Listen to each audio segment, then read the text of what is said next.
if you Right. got No, but they better. teach them to critically think. Yes, we're talking about you. How much we like you. How much we like you. Hold on a second. Did you just say that that they teach you to think critically of me? Don't think so critically.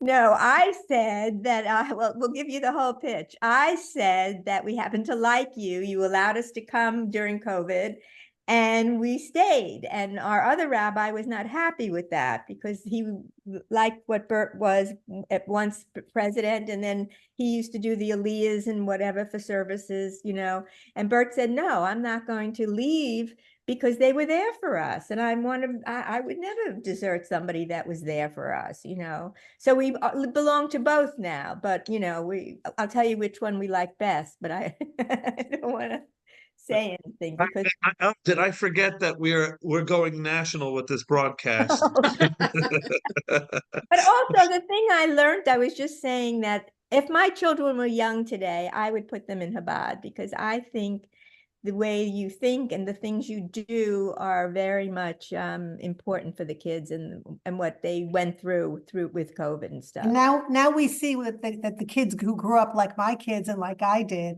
in Reform and conservative synagogues, we see where they are today. Yeah. Okay, Right. they're on campuses. You know, it's Well, with rabbinical magic is exactly the theme of this week's Torah portion. Okay, let's jump in. This week's Torah portion is Parshat Bamidbar. Parshat Bamidbar is the very first Torah portion of the book that is also the, how do you say, eponymous, right? The eponymous book. It is also called Bamidbar, right? However, the world calls it Numbers, and not for it takes that actually from the Talmud. Always has a subtitle for each one of the books, right? We know the book we just finished is Vayikra, but the world calls it Leviticus, and that is because in Hebrew we know this as, or the Talmud gives us a different way of referring, Sefer HaKohanim, or Torah Kohanim. So Torah Kohanim, so we call it Leviticus. Here it's Sefer HaPikudim, right? The book of the census or the counting, and so society called it Numericus, which is what I think they should have. If they're Genesis, Exodus, Leviticus, you can't call it Numbers. It's like it's way too dull. They should have called it Numericus. Just throwing an us, right? Just to complete the grouping. But either way, Numbers. Now, here's the thing about Parshat Bamidbar, and most of the parsha is in fact just a census, right? First, defines who's going to be taking the census, the princes of each tribe. Who are the princes of each tribe that are going to be doing it? So and so and so and so. And then we we launch into the census. But it's also about their role. Am I doing it again? No, You're doing it again, Paula. I'm sorry. No, go ahead. No, actually, go ahead because it's not exactly the thrust of where I'm going with this. So, by all means, I think that this really ties in to what you were just saying about engaging in the world by leading by example. Yes. I don't want to go back. So this idea of pakod, I think Rashi suggests that it has two meanings, and I hope that you'll take it from there. All right. Yes. And that does weave in, but we're going to come at it a little bit from a different angle, but we will get there. Okay. Here's the thing: the parsha is not called Numbers. It's called Bamidbar. The book is not called Numbers. It's called Bamidbar. And something else fascinating and important about this, that we are very recently removed from the biggest fluctuation of the calendar year. If it is a leap year, 2 months ago, or even a little less than 2 months ago, was when we bumped the whole calendar off by 4 weeks, right? Adar Sheni, the second Adar. And yet, remarkably, even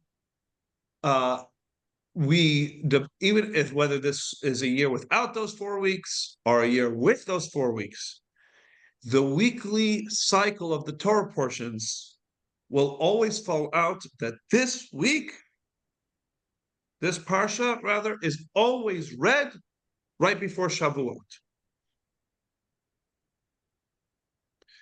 So while we can be, there's 4 weeks at least of deviation from one year to another. This year we added 4 weeks, and this parsha will fall out right before Shavuot. Next year we're going to lose those 4 weeks, and guess what? This parsha will fall out right before Shavuot. Every year, this parsha is the parsha that leads into the holiday of the giving of the Torah, and that is not an accident. Nothing in Judaism is an accident, but something that is so blatant that no matter what the fluctuation of the year is, this parsha is always the one that greets the holiday of Shavuot, tells us that there's something very strongly connected between this parsha and our receiving the Torah. This is the message that is resonating in our minds as we go in to receive the Torah. This week's parsha. So what is it in this week's parsha? So, as Paula mentioned, a census is more than a census. A census is, in a sense, a call to action. But we'll get to that in a moment. But why? Because before we even get to the content of the parsha introduces itself and says this, that Vayidaber Hashem el Moshe, that Hashem said to Moshe, Bamidbar Sinai. Right? A couple of weeks ago, we were talking about the fact that it said Bahar Sinai, right? And why? What's the message in the fact that this mitzvah that in that case was Shemitah was Bahar Sinai? Now we're saying this whole thing happened in Midbar Sinai, and it's so important that it happened in the Sinai desert. We don't even say the mountain. Mount Sinai happened to be not in a lush, fruitful plain, but it is in a desert. And we double down because we named the entire Torah portion after this word and the entire book after this word. And it's this parsha that leads into Matan Torah. So what is in a desert? What is it about a desert? Why is a desert such an important point in the receiving of the Torah? No, there are no people. Okay. So the Torah is antisocial, is what you're saying. No. No, it makes us singular there, so we're singularly there. Okay, very good. So here's what we're going to do. We're going to talk about each point individually because there's so much. And the Rebbe, again, the richness of the Rebbe's Torah is of the Rebbe's Torah contributions is really just so remarkable. The Rebbe draws out so many lessons from the fact that the setting in which God chose to give the Torah was a desert. So Jerry pointed out one thing: a desert, there are no crowds in a desert, right? You're there, and you're very noticeable in the desert. You're kind of singular in a desert. Anything else about a desert before we kind of wrap them all together? No rain. No rain. Very good. Desert is barren. Yeah. Right? We're all very acutely aware that nothing is growing in the desert. That's why it's called the desert. What else about a desert?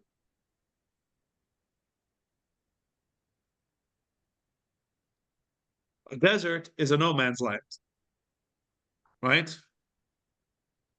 Or perhaps better put, it is an every man's land. There's no jurisdiction over a desert. Right? There are no walls and private properties. and places where only these type of people could go and other people can't go, right? It's a free-for-all. It's open access. That's almost the definition of a wilderness, right? That there aren't boundaries and definitions, and it's the wild, right? Wild When you West. say the wild west, what is the connotation? What are you saying? No law, You're saying that there are no rules, there's no laws, there's no boundaries, everybody does whatever they want, right? right? So that's a wilderness, which is actually what the word midbar means. The midbar does not mean necessarily, it's not the immediate connotation of barren. The word for that is shamem or shemama, which we do say midbar shamem, right? A barren wilderness. But the word bamidbar, first and foremost, connotes just lack of cultivation and development and boundaries, etc., etc. So that the word Bamidbar is open and free access. Okay. It also connotes a place where there's nothing going on. Right? There's nothing really going on. Right? If Like, it's like, somebody, well, maybe it's like a vacuum so that the laws can be given into the What is that word? Tabula rasa? tabula rasa, Tabula rasa? right? right, good, okay. So let's put together some of these points, and in what might be seemingly opposite messages, or at least it would appear. Let's start with the open access. The Torah is put into a midbar instead of a capital city, instead of because for the first time in history, and perhaps for one of the last times in history, the greatest and most powerful resource is unregulated and unrestricted and free and open access to all. No, I don't understand. You mean there's no Talmud? What do you mean? No, I mean No to say restrictions. that there is no premium user who has to pay a certain thing or be of a certain lineage or a certain whatever it is to access. Thank you. How covetous were people of all resources, and especially over information, powerful information. Information that can really change things or really change and have an impact was one of the most zealously guarded by those in a position of power, limiting it, right, for those that they felt were worthy of that power, of this information, right? Today, it's one of the biggest things, free and open access, right? WikiLeaks, right? And things like that are all ostensibly fighting for the idea of or Wikipedia or whatever it is, the idea that information should be free and open. Well, yeah, that's not a new thing. We've been doing it for 2,500 years, or 3,500 years actually. But it's a remarkable thing because here Hashem is saying I'm giving the Torah in a desert. It's not behind anybody's locked door. It's not being given in a tower. And it's not being given to a group of scholars. The Torah is not at the tower at the top of Oxford University. The Torah is being given in a desert, and as the Talmud says, all who desire, let them come. Let all who are thirsty come and drink from the waters. Right? Torah is given in a free and open access environment. Anybody who wants can access Torah. Having said that, the desert then makes almost the exact opposite point as well.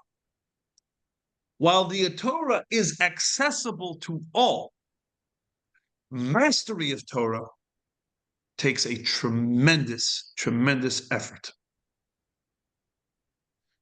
Just because it's open access doesn't mean it's easy.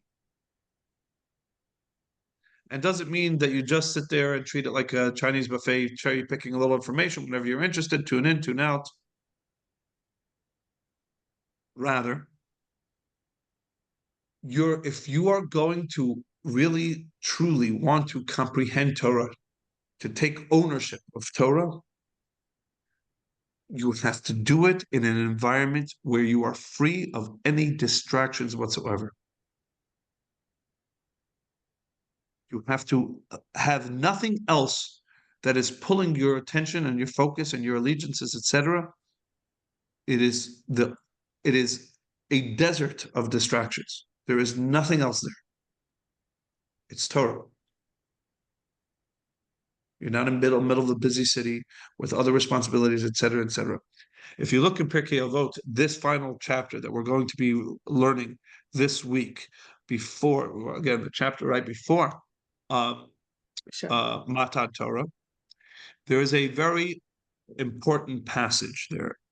And it says that the crown of Torah is greater than the crown of sovereignty and the crown of kahuna, of priesthood.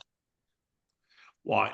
Because the crown of sovereignty is purchased with, I think it is, I have to double check. It's clearly not investing enough, but 18, let's say 18 attributes, 18 accomplishments. The crown of kahuna, of the priesthood, is achieved through 24 achievements. And the crown of Torah is achieved only after 48 achievements. And it lists and it goes through and it basically says your entire life needs to be formatted around Torah. Right? Pasba melech tochel, mayim b'mesura tishte, that bread and salt shall you eat, water in a measure you shall drink. You shall miut skora, miut derech eretz, minimal work, minimal involvement in social and civil society. You need to be entirely immersed in Torah. Torah is the only thing on your radar, which is why at the end of the day, even though perhaps you'd say these are young, inexperienced people, etc., but the Torah is most, in a sense, invested in at the yeshiva level, as it were, right? And I picked up my son, and although there's very good institutions in Baltimore, and send him off to Cincinnati. Now, why would I do that? Is the institution in Cincinnati so much better than the institution in Baltimore? The answer is, in ways, yes. But that's not the only reason. The other reason is because Cincinnati is not Maryland. Mm-hmm. And I actually like my son. So why am I saying that I am deliberately sending him away? Well, it's a fulfillment of also what it says in Pirkei Avot, have a gola lemakom shel Torah, exile yourself to a place of Torah. Did that happen to you? Yep. No, he went to France. My You went parents, to Paris, weren't you? yeah, my parents kicked me out of the house when I was about 5. No, I'm just kidding. No, I went first. I spent a year in Pittsburgh at 14, 15, and then I spent 4 years in France. And the point is, not because there's not a good enough. When it says exile yourself to a place of Torah, many people would mean it says be willing to even exile yourself to a place of Torah. If that's where the Torah learning is happening, be willing to go even to that great distance. That's opposite. That's wrong. That's wrong. Wow. Yeah. That we aren't using Torah as a last resort. We should be using Torah as a first resort. no, exactly. Not to say that when all else fails, go jump into Torah. We're saying, yeah, the more discussion is basically leave home, be willing to leave home and travel great distances in the pursuit of Torah. Now, it's not just saying be willing to leave home and go great distances if that happens to be the place where Torah is at its best. It's actually saying, as a general rule, leave home to study Torah. Even if there's great institutions here, there's a quality in your Torah learning that will be achieved when you leave home. Because when you leave home, the distractions and obligations, et cetera, that come, because there's sometimes distractions that are of a unholy, or I wouldn't say necessarily unholy, but not It's a good necessarily word. a good nature, a wholesome nature. But then there's also distractions that are of a wholesome nature, which is again family and business, et cetera. That's all fine and it's all worthy. And there should be a period in your life, either years, months, days, or even minutes, where you designate and you say, I have exiled myself from all of this. And I am immersing myself entirely in the realm of Torah. I am leaving the city and I'm going into the desert. Well, it's like Lech because Lecha. that's Lech right. Lecha b'Artzecha. Right. So at the same time that the desert connotes ease of access to the Torah, it also clarifies and mandates a real commitment and immersion.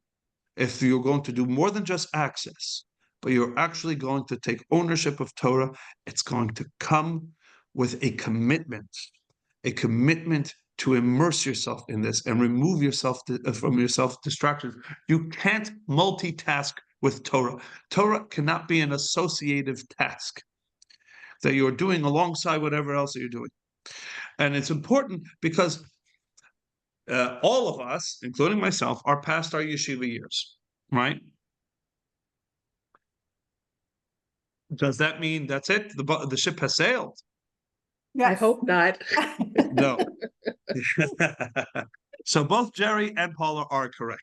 The answer is yes, to a certain degree. That what the great opportunity that my Mendel and Shua and God willing all the rest of my kids will be able to have, that won't be recaptured necessarily. Okay. But it doesn't mean that we can't recreate in a very real way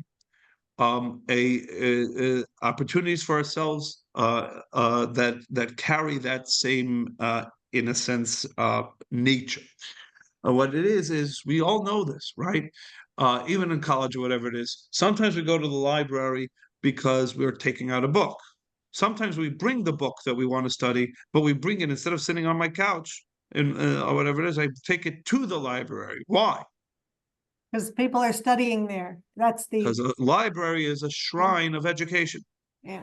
Where nobody will be distracted and where and all that.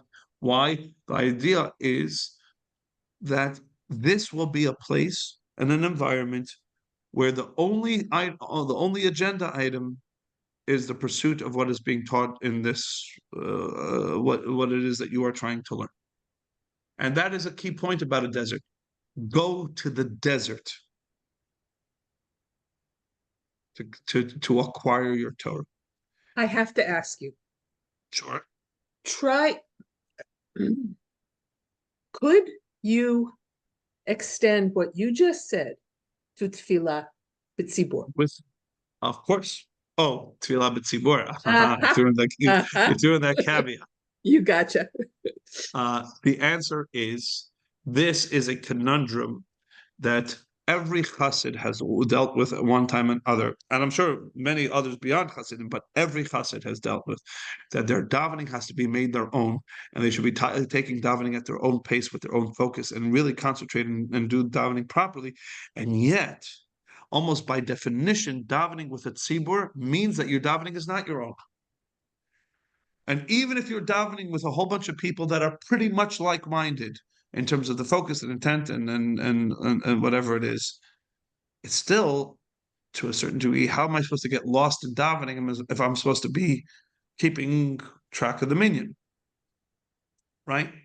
Mm-hmm. So believe it or not, the answer to that question is also going to be tied with the next two elements of what the desert teaches us. And in fact, the next three elements of what a desert teaches us. So if we're counting so far, we have the ease of access. We have the idea that a desert— You mean open access, right? Open access, yes. I think, yeah, but I'll even go further as to say ease of access, because the Torah is easily accessible and always needs to be and always has to be. And we teach a Torah teacher to teach Torah that way.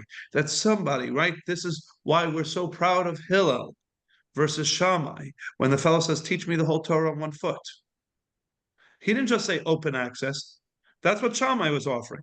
Shammai was saying, Go "You study. chutzpahniak, I'm ready to teach you the Torah, but you got to be willing to do the hard way, right?" That's what Shammai was saying. Shammai's issue with this fellow wasn't that you're not worthy of studying Torah and you're not of the right pedigree to study the Torah, etc., etc. It just says that you're not coming with the right attitude to Right. study the Torah. And Hillel says, "Oh, you want to study Torah? Your attitude's a little weird. No problem. I'll work with you." Ease of access. But having said that, we shouldn't, God forbid, walk away from that saying that even though God came and handed us the Torah on a silver platter on the mountain, he said, "You stay where you're at, I'll come to you," right? Ease of access, as it were. At the same time, we have to understand and respect this gift that was so easily given to us that it is not so easily acquired.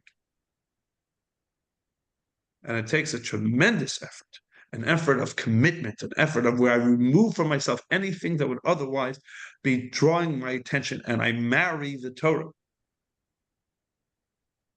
I enter into an exclusive relationship with Torah.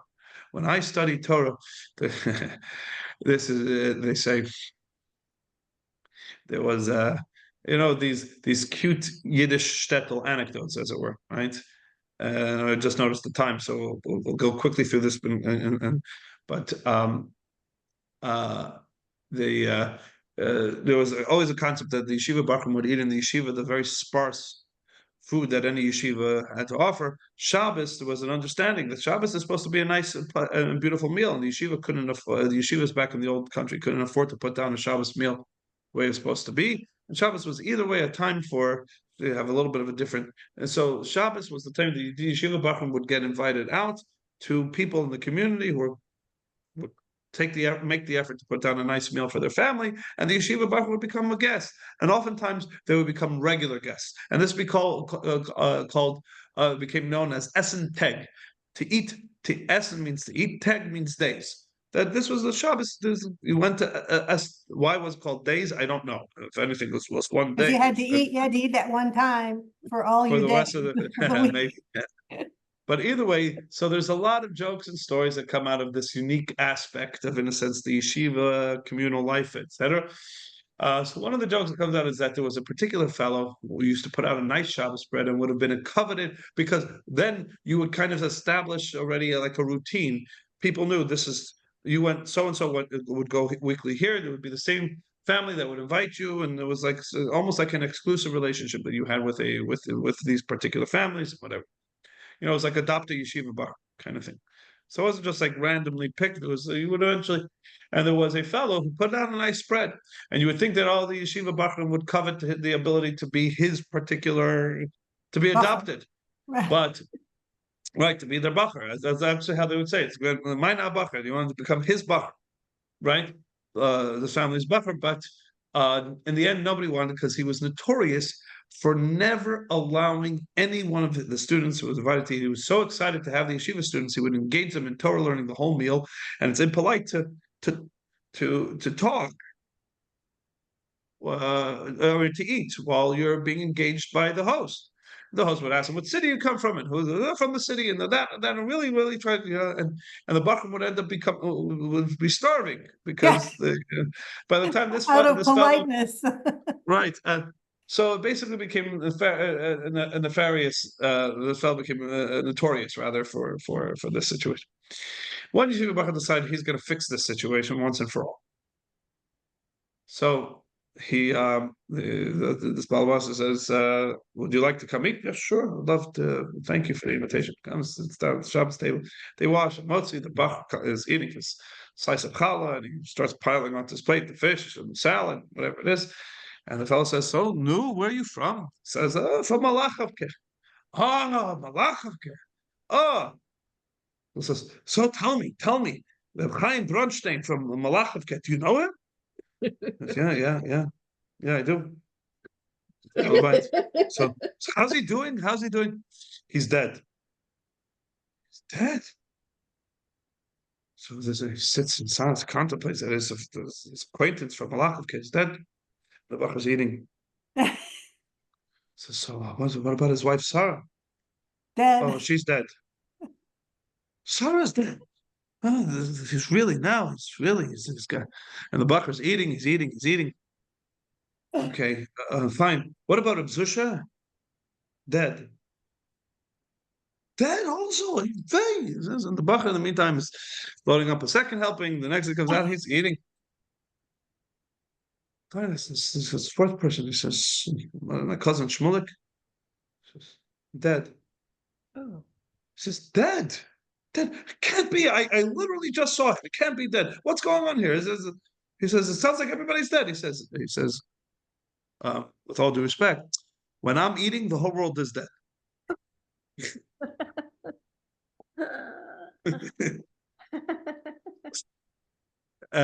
So the thing is that when it comes to our learning, the whole world becomes a non-issue. Whatever the politics, whatever the this, and that's the beautiful thing about the yeshiva. So I said, send Cincinnati because in Baltimore, he's coming home every once in a while. There's family obligations. Go away to a place where while you're sitting and learning, you're learning. You're learning. There's nothing else, no other item on the agenda. And that's actually the main reason of France. When we were in Paris, France, or right outside of Paris, France, 4 years. You were learning French also, right?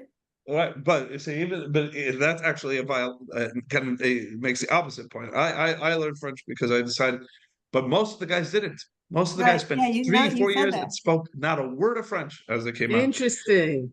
We were there, and I will tell you as a general rule that for 6 out of the 7 days of the week, we did not walk out of the walls of the yeshiva.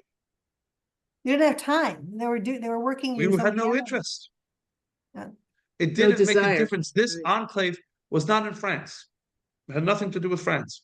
It could have been anywhere. This enclave, it could have been anywhere. We were in the yeshiva. The only time we ever went out of yeshiva to go to Paris was once a week on a Friday. When we went and we wrapped tefillin and brought Shabbos candles to the Jewish store owners and tourists. 8 miles. Right. Well, that's when we walked. Most of the times we jumped onto the train. But well, more than 8 miles. I mean, it was an 8-hour walk. But either way, the point was that was what was so beautiful this year. For those 4 years, it was a total immersion, and that's the other point. Now, having said that, so again, almost seemingly diametrically opposite points: easy access, but incredible commitment to own it. Both learned from the desert. Now the desert teaches us point 3 and 4. Point 3 and 4 is what it says also in Pirkei Avot. B'makom she'ein ish, tishtadel liot ish. In a place where there is no man, strive to be the man. In other words, God created every last one of the species in a herd, in a group. God didn't create one bird or one tree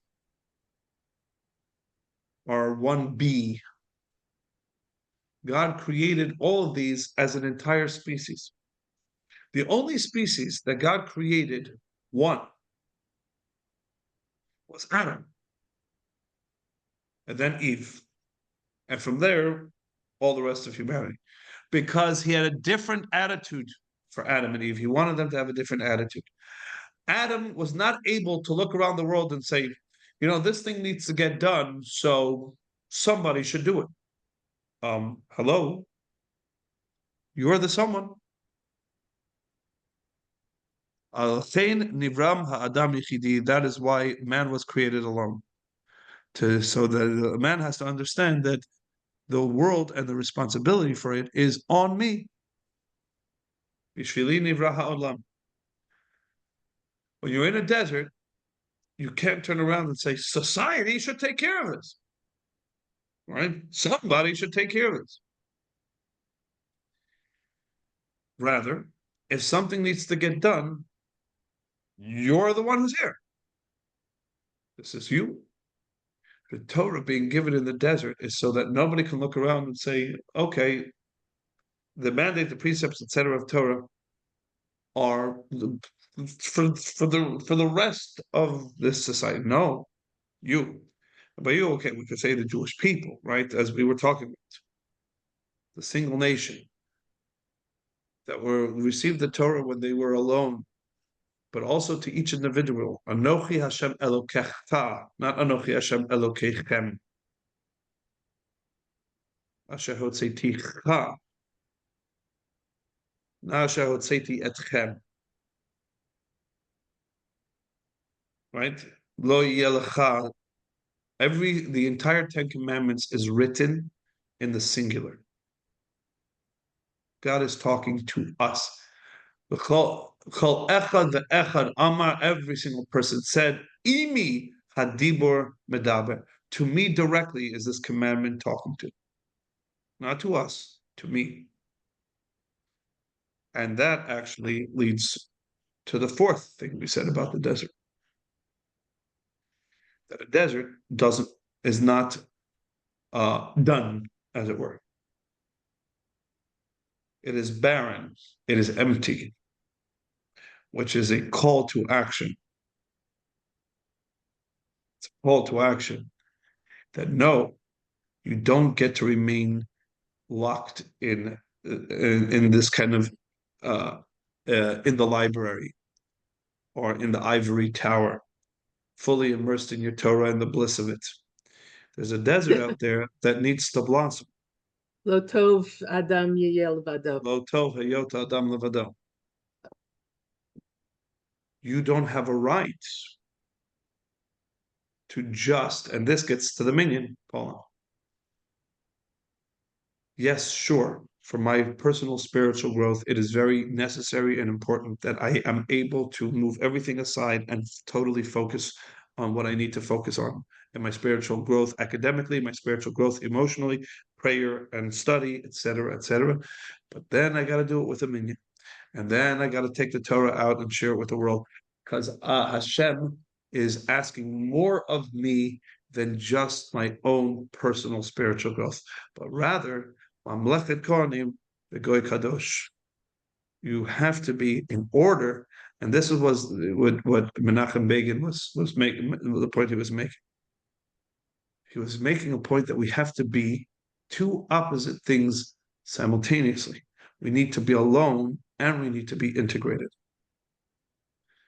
Because we can't be alone and aloof and separate and uncaring as to what is occurring in the world. Rather, we need to be part of the family of nations. But as a member of the family of nations, we need to be the leader of the family of nations. We need to be the guide to the family of nations. We need to be the Mamlechet Kohanim and Or Legoyim. And in order to do that, we need to be unique among the family of nations. So unique, but not separate. We need to immerse ourselves entirely into the Torah and then take the Torah and share it with the world, and make sure that the wilderness, that the blossoms, that the desert becomes Gan Hashem. Now, here is something important in that regard. Every single one of us has the unique role that we each play. We have a unique role that we each play as we do it all together. Now, it is something very fascinating.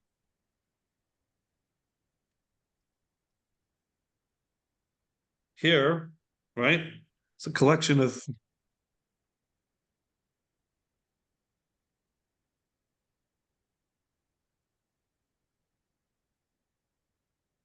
come on. Everybody see this? No, it wants to not be seen. See, like these gemstones and jewels? Okay. Each one's unique and beautiful and really got its different color, different fabric, different nature, etc. Right? Anybody want to guess what you're looking at over there? Shells? Mm. That's sand under a microscope. Wow, Ah, amazing. We're each one grain of sand. mm. From a distance, it all looks like they're all the exact same. Mm. But no, every single one is unique. Unique in their color, unique in their structure, unique in their what they can contribute, etc., etc. It's a mistake to say I am just lost among the masses. What can I really contribute? I'm just some faceless grain of sand. The answer is each one of us is unique, and that's how God sees us. God doesn't need a microscope to see it, to see that. God is one who made each grain of sand in its unique way. And so the bottom line is that this desert teaches us so many important things. You have no excuse to say that I had no ability or way or didn't have the license or the training, the predisposition for Torah. Torah is open and easy access. Having said that, none of us should, God forbid, ever be flippant about the Torah. The Torah is God's wisdom and will.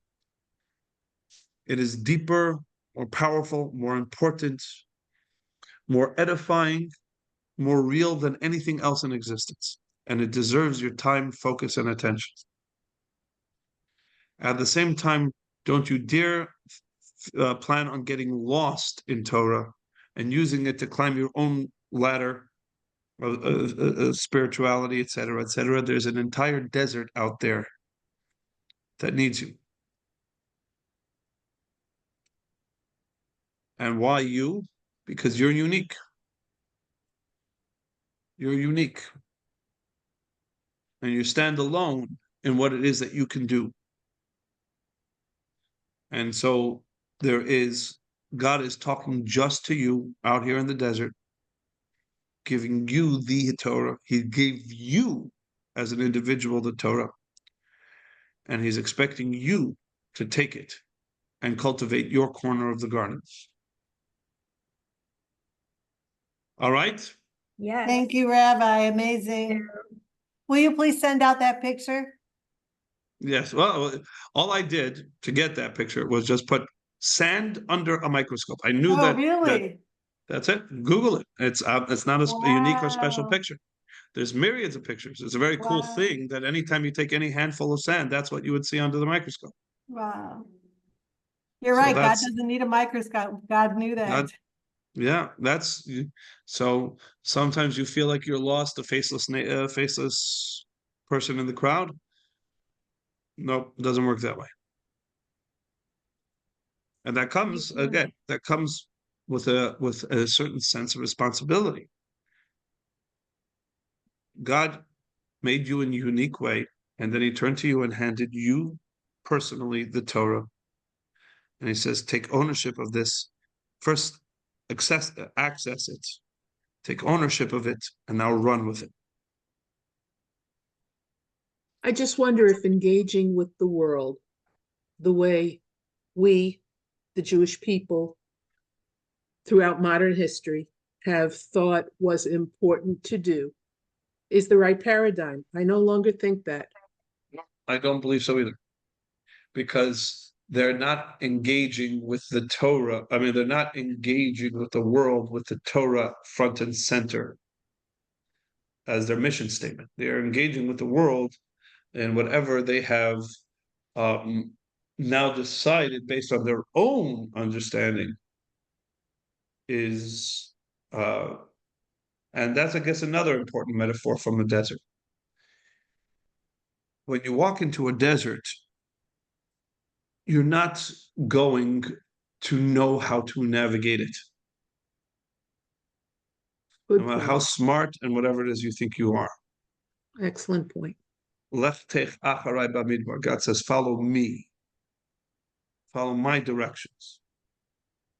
And you'll be able to navigate through the desert.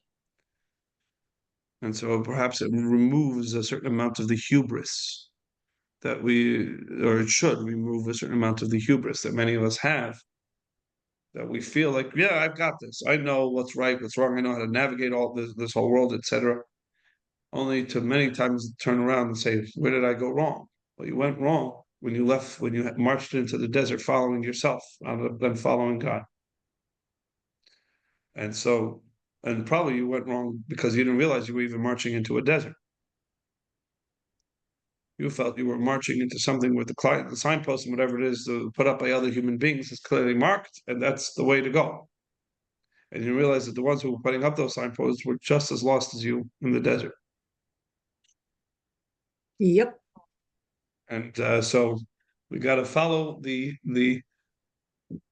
what should be intuitive advice. Listen to the creator of this whole reality and the instruction manual that he left us.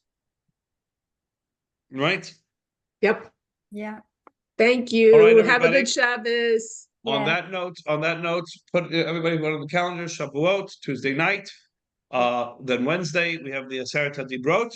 We actually have Tuesday night, and I'm not going to put anybody on the spot here, but we have our Midnight Torah Forum, where we ask everybody to prepare and present, similar, in a sense, really, and capturing what we were talking about here, which is that everybody has the role to play in the Torah, not just the rabbis. And so everybody will appear present. The theme of this year is the history of our holy lands, which is from biblical times up until the modern past, what the stories of and the history of Israel and why it is so meaningful to us. For those that want to prepare on a particular period and share on that, we would very much welcome everybody's contribution to this wonderful tradition that we have. So again, I will reach out, no pressure. But if you don't volunteer, you will be voluntold. That's it. Okay. Voluntold. Okay. There one. Don't forget, we want to on the 23rd of June to possibly have the Kiddush. Yes. Okay. All right. Yes. Please. Yes. Yes. I would tell you today. Good. What I'm going to do actually right now is I'm going to put it down and into a calendar. Shabbat shalom, everybody. Thank you so much, Rabbi. Shabbat shalom. Shabbat shalom. Shabbat shalom. Shalom l'chulam.